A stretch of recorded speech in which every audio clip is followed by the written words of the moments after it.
Yeah, we're gonna attend Miriam Namazi's Oh, good. At 12:30 when she has a keynote speech. Right, 12:30. Why don't you speak to me though? What do you have to say? Why do you hate Muslims so much, man? I don't hate Muslims. I hate Islam Why do you hate Islam? because it's stupid. Why is it stupid? Is it stupid? It's really stupid. I think we have a lot of good reasons to believe the intellectual foundation of Islam is very, very strong. No, they're not. Okay, why? Why they're not? It relies on this prophet of yours. Okay, what's wrong with our prophet? How does he know? How does he Where's know? where's Did the he evidence? even exist? Okay, And you know, let me give you some evidence. Shall I give you read some this evidence? book last night. How do you find it?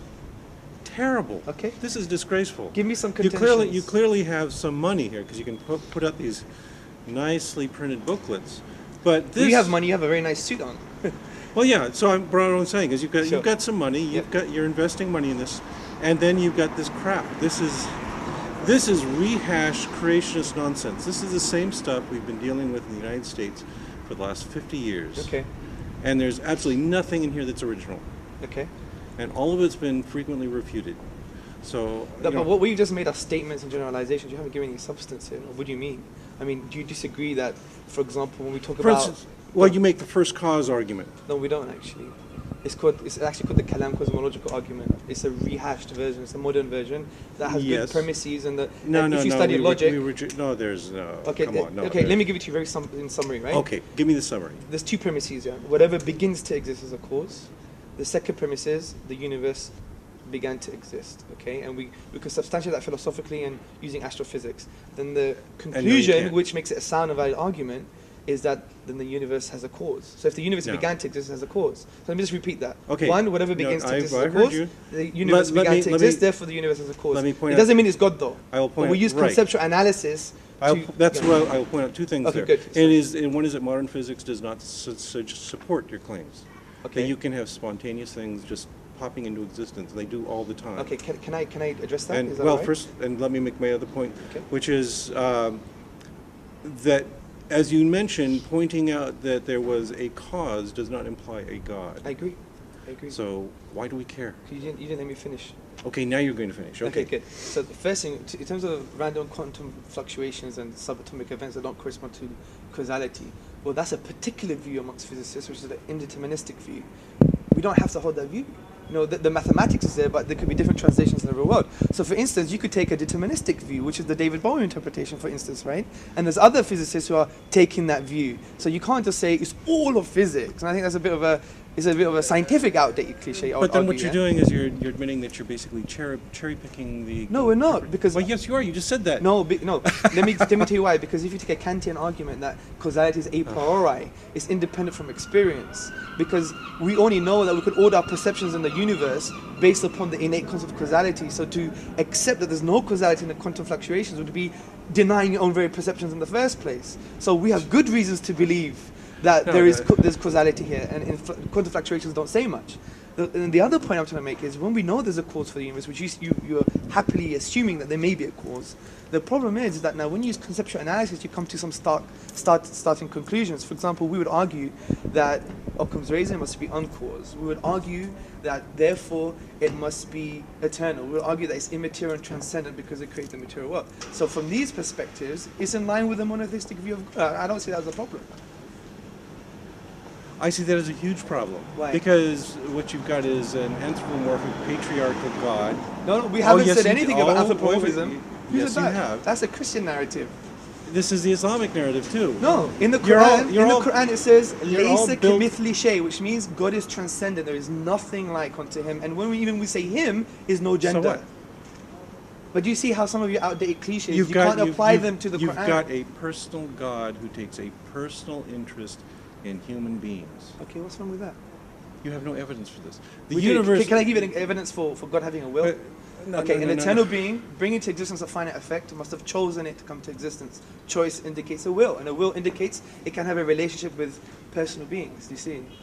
Where's the evidence? Yeah. Conceptually, so conceptual. Oh, conceptual. Okay, But, okay. but do you see? Okay, but do you know why that's I not think funny? everybody here can see what you're Is doing. it doctor or professor? Everybody here can see what Professor you're doing. Myers, you know why that's funny? Because you're assuming that you must have an empirical paradigm to everything that you say, a verificationism. It's like logical positivism of the 1960s. It doesn't work anymore. I'll give you an example, because empiricism can't even prove logical truths like numbers. Numbers are conceptual. They're necessary truths. Science is so we not can't about laugh proof. that there's no physical evidence for numbers. Do you see the point? Do you understand the point here? I wonder if I can get in a few words Yeah, sure, here. go for it. Sorry. We'll see how far I get. I think everybody here can see exactly what you're doing. Yeah, it's fine. So what I do is mention something and you immediately interrupt and you give me this No, I just long... want to address it. That's what I want to address. I want to address it. Case proven. Yes. Go for it. And that you immediately interrupt and you throw out this long series of philosophical battlegame, which is completely irrelevant to your premise. I don't care about this philosophy, okay? Philosophy is a useful tool for generating good questions, but then science is what answers them. Science does not meddle in proofs. So when you keep talking about proofs, you're just going right over my head. I don't care. The proofs don't matter. What matters is, do we have empirical evidence for anything that you're talking about? And we do not. And in fact, we have empirical evidence that defies these interpretations that you're throwing at us. Can I address that? Why? Sure. Thank you. First and foremost, don't you think it's an unhealthy way intellectually to always require empirical evidence to form conclusions about things? Because that would go back to logical positivism. It's very crude. Wouldn't you agree? No, I would not agree. Okay, why not? Because you need the empirical evidence in order to confirm your interpretations of the world. That what we do in science is that you make preliminary hypotheses, which of course are conceptual. Sure. But then you rely on the fact that you have to generate empirical evidence about the world around you in order to test them. When you talk constantly about this conceptual stuff, this philosophical stuff, what you're doing is charging off without anything to ground your conclusions. Okay, because that's this. I think there's a hidden assumption there that the only way you should ground conclusions are empirically. And I agree there's a value for empiricism. No, that's not true. But I would argue that there's some logical truths, for instance, that are necessary before you even have empiricism. Do you see? This is why when there was the big rationalist debate, the rationalists for the empiricists, mathematics was the battleground, wasn't it? And this is why you have some empiricists are rationalists for mathematics, but when it comes to the world, the empiricists. That's how they reconciled it. There was a philosophical contradiction there. So it's useful having this discussion, but I think there is that, I think, crude view of that empiricism is the only way formed to form conclusions about our life. No. This isn't about absolutes. This is not about. Not that I'm saying that there's only one true way to interpret the world. Sure. What this is saying that the one reliable method we have requires confirmation from empiricism. Okay. You have not demonstrated another reliable method, because there are lots of people who believe in different religious views. They're all sitting there making exactly the same kinds of arguments you do. The Christians make the very same arguments you do. Yes, they do, of course. Yes. Some Christians, not all. Most Some of others just have faith or just whatever. believe. But the point is that you are both using the same methods and you are arriving at completely different conclusions. Yeah, I agree. Can I tell So- you why I agree with you? Okay, go ahead. The reason I agree with you is because, see, we've got one aspect of a philosophical justification for the existence of a creator cause, whatever you call it. Now, from that, then you have the concept of revelation, the concept of a text that is claimed to be from the divine. Now, we would humbly argue that, the Quran, which is the book of the Muslims, we would say is a very intrusive text. It's an imposing text, right? But this imposition, we would argue, is positive because, frankly, I think it just makes you think. For example, the Quran says, أَفَلَا تَعْقِلُونَ, do not use your brains. يَتَفَكَّرُونَ, for those who reflect, deep reflection. The Arabic word here means to really reflect about the implications of something.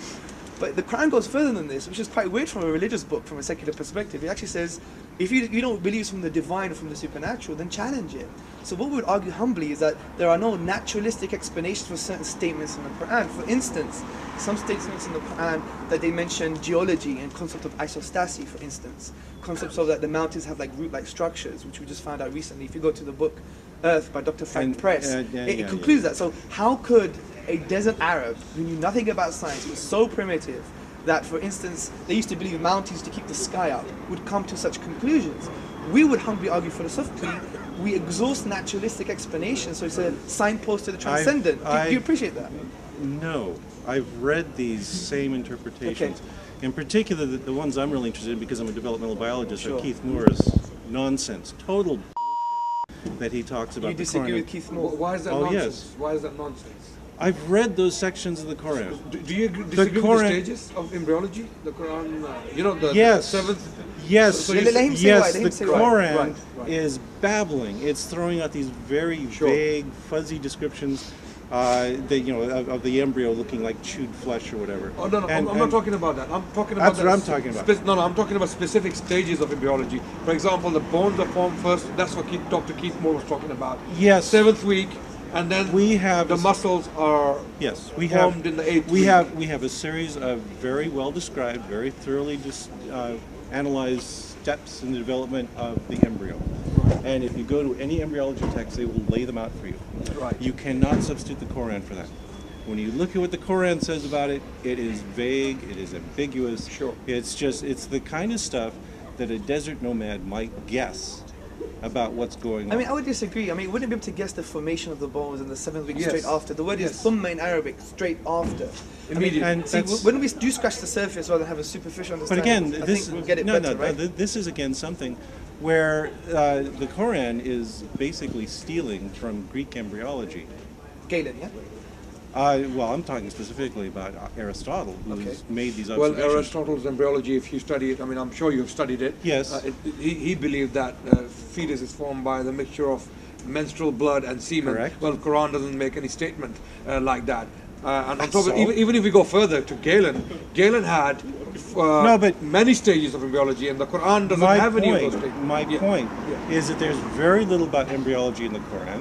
You- What there is. Details are not there. You're right. Yeah, That's the right. details are not and there. what yes. what details are there Yeah. are obviously cribbed from Aristotle. No, not Yes, at all. You can't make Not that at all. link. The reason you can't make that link is because Which you particular- would have to assume that the Prophet Muhammad, peace and blessing be upon him, would have known what was right, taken it, and then threw away what was wrong. I mean, that's a big assumption. You're it's claiming not. supernatural here. What I would You see? say is that Muhammad was a man of his times, that he was consulting with scholars at the time, that these were ideas that were current the and empirical evidence? common. But there's no empirical or historical Historical evidence for that. There isn't. But it's just an assumption. But it's That's a, faith. it's a no. I have it's- faith it's- that the Prophet Muhammad borrowed things from scholars. Yes, That's faith. no, A man of that's a- faith, ladies and gentlemen. That is a reasonable assumption. No, how could The, it al- be? the alternative is to assume But the that history is counter to that. The history is counter to that. You see? you're saying that Muhammad was some kind of ignoramus living in a cave for all of his life? No, what I'm Not saying at all. was, even if your assumption was true, it would still be incorrect because the scholars of science at the time had no idea. They had absolutely no idea what was going on with regards to science. They thought that mountains were keeping the sky up, for instance. Yeah, And that's not true either. exactly. But this is why. No, that's not true. What you're saying about the scholars of the time. No, well, in Arabia, definitely that was the case. No, And- in fact, there were no scholars in Arabia. In his city, there were only 17 people who could read and write. Forget the sciences and the complicated knowledge of scriptures. There were only 17 people in his entire tribe who could read and write. I'm just kind of surprised that your argument rests on the fact that you're arguing that Arabs were ignorant nomads who knew nothing at all. Yes, this is what we're saying. Yes. There were people who were But so killing their was many daughters. Europeans at that time as Yes. well. I mean, there are lots But of people. I like that. think the historical evidence shows that there's much more trade and communication going on than you are giving people credit Well, for. you can be ignorant and do trade. I mean, we have Yes. people doing trade today who are ignorant. And Look at the bankers today, man. What and they've that- done to us. and that They've trade- kept all our money. and with trade comes information. Like I say, when we look at the descriptions of embryology in the Quran, and we look at the descriptions of embryology in Aristotle, Sure. they're the same. Well, in what way, sir? Would you like to give us? No, I don't think they're the same. The discussion of the development of bones, etc., all these things, the fairly crude stages that are described in Aristotle, it's obvious. You may have a point there. I'm willing to accept that. What I'm saying is, I'm willing to accept that there may be similarities, not that Quran borrowed from Aristotle. My contention is that the specific stages described in the Quran, how does that match with what Aristotle said? I mean, those stages are quite peculiar to the Quran. Quran is quite unique in describing those stages because the stages- bones are formed first and then the muscles, and this is how would a desert nomad know Okay, that? right now, I'm laughing at this idea that this is a specific description of embryology. Yes, bones develop first, then muscles. I agree come it's on. general. Yes. No, I agree What with you. do It's you do? general. This is something that Myers, you can infer just by rational thought about embryology. You can also just determine this by looking at fetuses from different animals. You can look By at desecration. aborted Sure. Yes. Why don't we get something more specific when it talks about geology, right? And how could it fathom? How could anyone illiterate, where the science was counter to that time, right? How can you This is see? nothing counter to say that that mountains have roots is And they have a function that we What do you do? understand that Again. is in line with isostasy according to geologists today. That to me is quite phenomenal. And But the once universe is again, you've done it. expanding, astronomy, You've universe is equated expanding. these really crude, primitive guesses that you find in the Quran with the specific details of science. Okay, let me You're tell you why they're trying not crude. The reason not crude because the Quranic science, and this would be good for everyone to listen, is that we have the Quran is probably the only religious book that tells you, gives you the tools to interpret it, right? So what the Quran says is you take general principles in the Quran, general values or general statements, and you refer them to specific ones related to the same topic. So in normal literature and linguistics, it's called inter and intertextuality, okay? So when we take general statements, we can make them specific with the Arabic language used in the Quran itself. So it's not crude from that perspective, and we have a scope of interpretation because the classical Arabic dictionaries were preserved, and you have a scope of meaning. So when we have the scope of meaning, we know that these things are quite specific. Significantly, even when the Quran says that the universe is expanding, for example, there's the word here, expanding, which actually means expanding in the past or expanding in the future. There is a scope of interpretation. Do you see? Yes. So the interesting thing is, we should maybe. No, it's not interesting. It's not. You're really boring me. This is the same. Is that an atheist cop out? Maybe. No. This is the same story we get from Jewish scholars, from Christian scholars. They do exactly the same thing. Well, I'm not Textual Jewish or Christian. I'm Muslim, and we're it's talking about a specific standard- issue. It's standard religious analysis. Yeah, but Professor Myers, wouldn't you think it would be highly arrogant of me if I said to you, what you're saying is typical atheists, what they say, they change the subject, they go to history, and they say that you're the same as the Jews, you're the same as the Christians, and for all these outdated cliches, would you appreciate me doing that? Go ahead. But I wouldn't. Do you know why? Do you know why I wouldn't do that? Because I really want to engage with you. I really want to engage with you, that's why. But no, you do not. Of course I do. You want to parrot dogma at me and have me accept it. I'm actually And- accepting a lot of your assumptions and premises. I don't have a problem with Well, that. you did also try to assert and project faith onto him. Yes. And Well, we are he not- said it was an assumption. That's why. And you can make an assumption based on evidence. Faith is an assertion based on no evidence.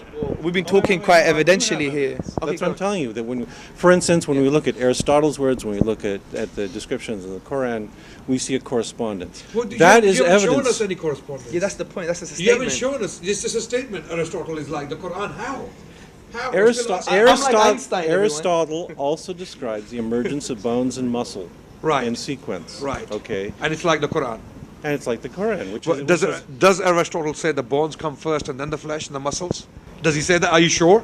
Anybody that works I'll let you think about this. well. Anyone that If works you with are you livestock are would you be is able that to what figure I'm not saying wait.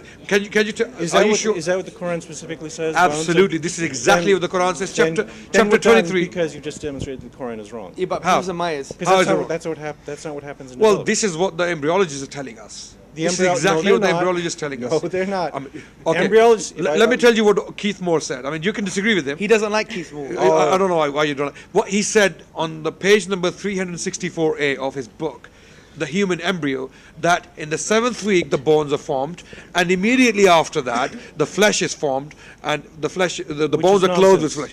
Well, Keith Moore is wrong. He's an He's wrong. embryologist. This is his field. It's my field too. I know he's wrong. You're an embryologist. That yes. Oh, great! Wow, that's news to me. Okay. So that's wrong because what happens first is you have differentiation of mesoderm. Right. That within the mesoderm you have segregation into things like embryonic mesenchyme, and then you have these cartilaginous centers that will form bone. Right. And these are forming simultaneously with each other. Right. Simultaneously. Yes. Even if that's the case, the Quran is right, because thumma is very, even if that's the case, linguistically the Quran is right. Thumma literally can in Arabic language means things happening simultaneously. in Yes, parallel as well. yes. But in that's parallel. besides the point. I have a question. Wait, You see? let me Professor Myers, I think what's interesting, even if you're right, that means we would have to assume that the Prophet Muhammad, peace and blessing upon him, actually used to go and look into biology. He was a biologist. He would actually go and investigate things about mountains. He was an astronomer? He must have had a library of an Alexandrian magnitude. So even when you make these assumptions, it's still problematic. He was a geologist? No, because this is what I've been telling you. Sure. There are no embryological details of any consequence in the Quran. Well, This is not stuff. The details are not there. You're right. The This is details not are not stuff there. that requires a huge library to figure out.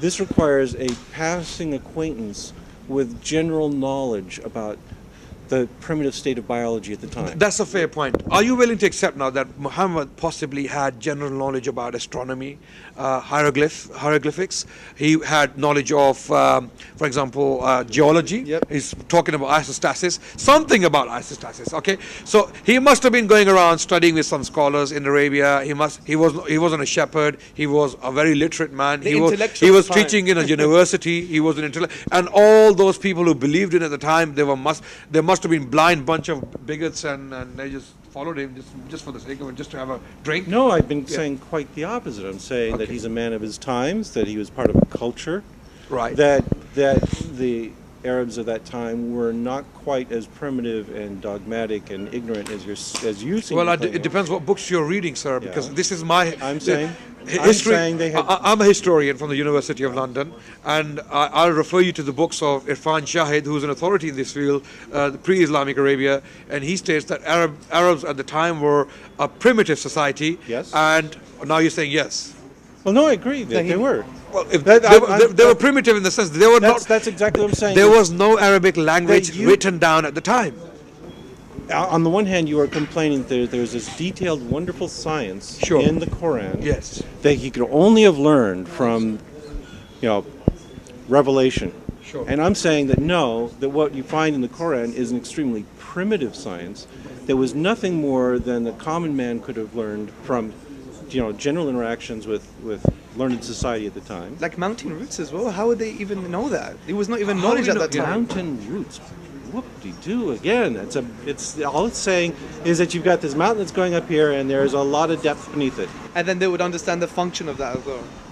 Yes. The function. It is. Yes, the function in the Quran It is is, absolutely. to anchor the crust and things like, and that's not the case. That's again wrong It's geology. not to anchor the crust at all. What is it for? It's actually to, from my knowledge, it's actually to, like Archimedes' fulcrum point. Like that's what isostasis come from. It's like another term to discuss the Archimedes' fulcrum point, and that's what it's there for. That was the That's the discussion sad there. thing here is you're missing the enormous picture to focus on the pixel. Yes. Okay? The enormous picture is that you have something that only communicates with the least credible possible proponent. And he wants you to believe impossible nonsense for no reason. And only if you believe impossible nonsense for no reason will you be saved. And you will get unimaginable rewards if you believe whatever the priests are selling. And you will suffer a fate worse than death if you don't buy into their nonsense. That's not true. That's quite a sexy way of looking at it, I think. Sexy way to look Yeah. I mean, well, you've... language barrier here. You're all about the sexy way. No, you sexed it up slightly, right? Because actually, what I've just discussed with Professor, right?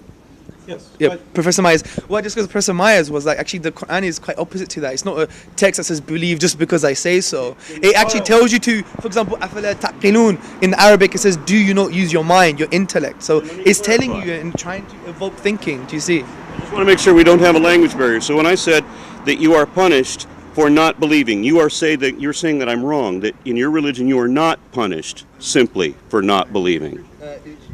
No, you're right, but it's bigger than that. It's an existential question. I was right. No, well, What else am I wrong about? well, I think the way we connect with each other is not by having yes or no answers, but having a conversation, right? So it's an existential question. For example, see the. Hold on just a second. I want you to think for a moment about the creator of the entire universe.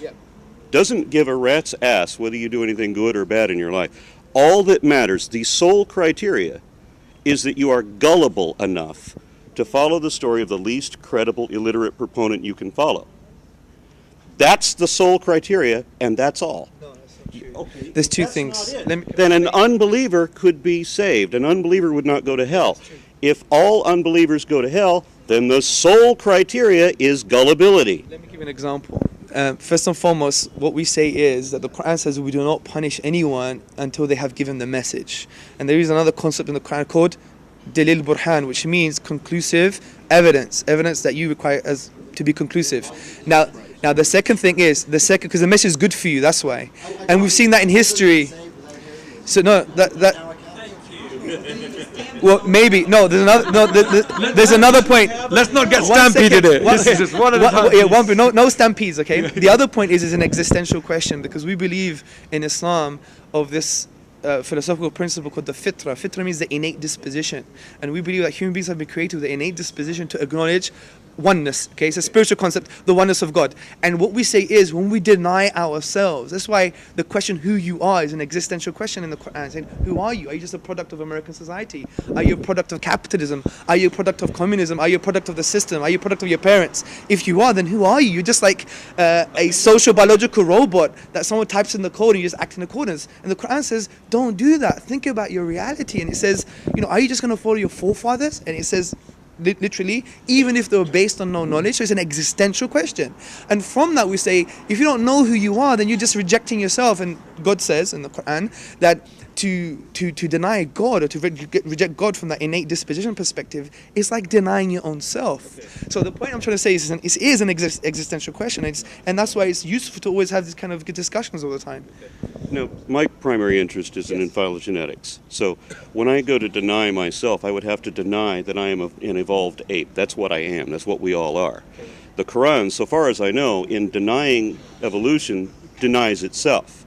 And you are telling me that what I have to instead adopt it doesn't deny all principles. The Quran doesn't talk about evolution. Regardless. So, what you're telling me, it talks about Adam and Eve and all of this, and the great flood that we know didn't happen and all of that. But apart from all that, you're asking me to accept this uber-galactic super being. The Quran doesn't talk about the great flood either.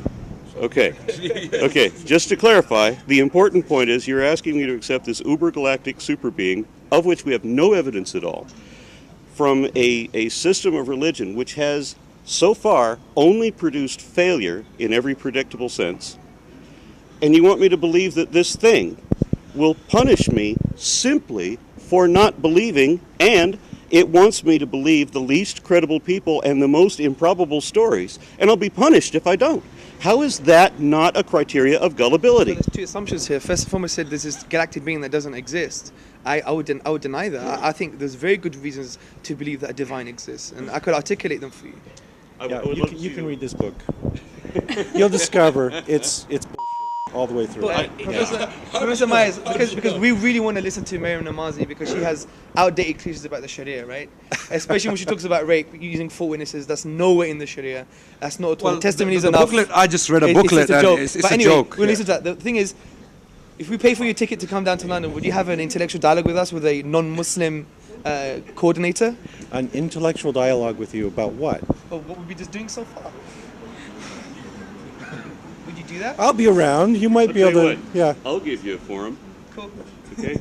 We'll book you on the Magic Sandwich Show. Yeah. Put you on television. What's that called? What is that? Magic Sandwich Show. Yeah. What did you think of that? Is that a real show? Yeah. Yeah, it's a real show. Can I get a sandwich?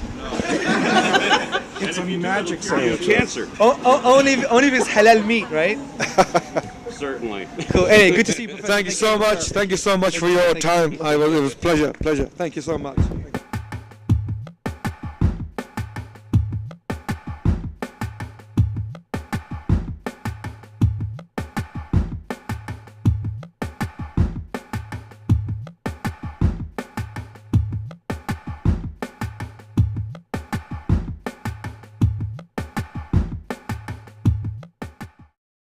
Thank you. My name is Adnan Rashid. I'm from Islamic Education and Research Academy, London. Your speech was quite passionate. I admire you for that. But you sounded, I mean, this is my humble opinion, I don't know if you agree with this, you sounded like an Iranian mullah, very aggressive. I mean, you even used the term during your speech that we need to be more aggressive it doesn't help the atheists to be aggressive to the people of religion, because if anything, the people of religion, they think that atheists are just like those inquisitors in the past, and if they come to power, they will eradicate any kind of religion from the face of this earth. Coming to the point of Sharia law, I mean, you raised some interesting points during your passionate speech. If you study some of the modern academic studies, I mean, I'm a historian myself from the University of London, and I have studied extensively. I mean, I've been studying Sharia law for 10 years almost, and I've studied some of the works by some modern historians and academics about the Sharia law and its fruit. Some of them argue that Sharia law, in fact, was one of the best things which happened to mankind. Let me elaborate. I know it's funny. I know it's very funny. Well, let's see if it's funny when I finish. One of those people is from SOAS, Professor Thomas Arnold. He stated in his book, Preaching of Islam, that Islam saved many of the minor Christian sects and the Jewish religion from extinction, from the Catholic Church or the persecution of the church. Then you talked about the Enlightenment. If you study the history of Enlightenment, a lot of the enlightened works were coming from the Islamic lands, such as Islamic Spain, Al-Andalus, and the fruit was directly the fruit of Sharia. It was a Sharia law which enabled the masses to come together in a protected society where the Jews and the Christians and the Muslims could work together in harmony and produce the result which we saw in Enlightenment.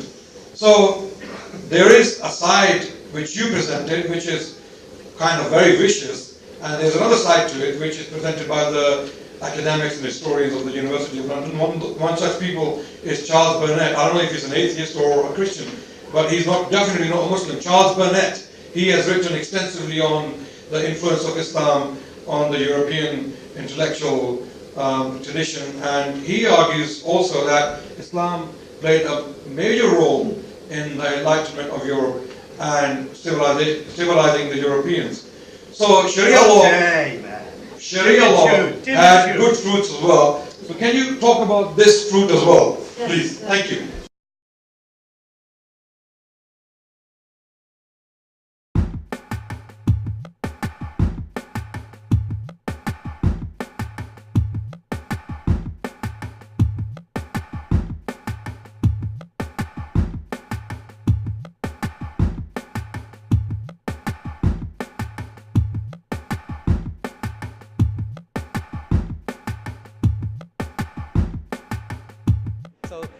You want to communicate atheism to the world, and we want to have a connection with you as a human being. Science. I want to communicate truth. Good. Do you believe in evolution? Do I believe in evolution? Yes. I believe that I don't have adequate information to even make that judgment. Well, that's very sensible. Now, let me give you some adequate information. Oh, please do so. Okay. The evidence for evolution is absolutely solid. It's as strong as the evidence that the planets orbit. You do believe the planets orbit the sun, do you? Yeah. Yes, I did science as a bachelor's. Well, you did science, so why don't you know about evolution? Because it was psychology, that's why. Well, psychology ought to include evolution because the human mind, the human brain, is an evolved organ.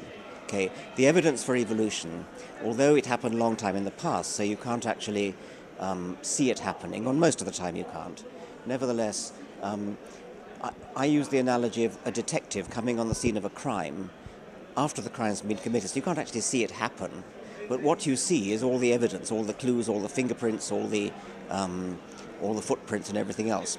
And that adds up massively, more strongly than any court of law. I agree with this, yeah. But the only contention some religious philosophers would have, for example, not all religious people don't like science. Many religious people like science. For example, a lot of the scientists were revived from the Islamic history, as you know.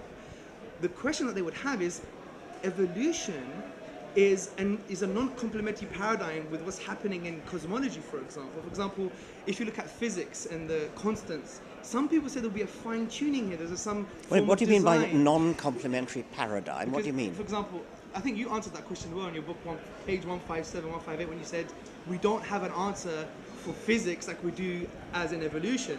So the question you posed was, who designed the designer? Yeah. And I think what some Islamic philosophers contemporary would say, That's an interesting question, but even in the philosophy of science, and I think downstairs you wanted to ignore that question about the philosophy of science, the best explanation doesn't require an explanation. And to have an added infinite regress of explanations undermines the very fact that we need an explanation. So the design argument is more plausible than the chance with regards to the fine-tuning of the universe, which has nothing to do with evolution. That's No, it's way nothing to away. do with it. Yeah, It's a question of physics. Yeah. But how can it possibly be helpful to explain the origin of the universe, to postulate something complicated like a god? Why don't you say it's something like a spontaneous quantum fluctuation, something like that, which is simple? Richard, that's a very good point. Which is simple. That's a very good point. But haven't you assumed that God is complicated and made of many parts? Well, God's got to be complicated, hasn't he? Otherwise, because he couldn't forgive your sins and listen to your prayers. But you're misconstruing physicality for like an entity with ability. Someone may be able to do complex things. Doesn't make his nature complex, or surely? Because I think you're superposing. What are you talking about? Okay, do you want me to clarify? If God is capable of listening to prayers, forgiving sins, knowing when you've done wrong and punishing you for it, how could he possibly be anything other than complex? So are you saying that the design argument is not plausible because it creates more questions than it answers? Is that what you're saying? Yes. Okay, but don't you think then a bloated multiverse or multi-universe is far more complex? No, I don't actually. A bloated multiverse. It has no rational force, does it? A bloated multiverse is actually rather simple. It's just very wasteful. It's very uneconomical. But doesn't go in line with Occam's razor, though. Do not multiply. Yes, it does. Right. It does really. No, it does rather. How does well, it do that? it's not. For a start, it's not beyond necessity. If it actually helps to explain something, it's not very complicated. It's just saying there are lots and lots and lots of universes. Well, you're saying there's an infinite amount of universes. Well, I'm not saying that, but that's the theory. Some physicists do. I'm not necessarily. Designed by an intelligent creator, omnipotent creator being. Can you just run me past why, if we're all designed, most religious people, first thing they do is chop off half of the genitalia? I'm going to go. Take care, Richard. Thank you very much.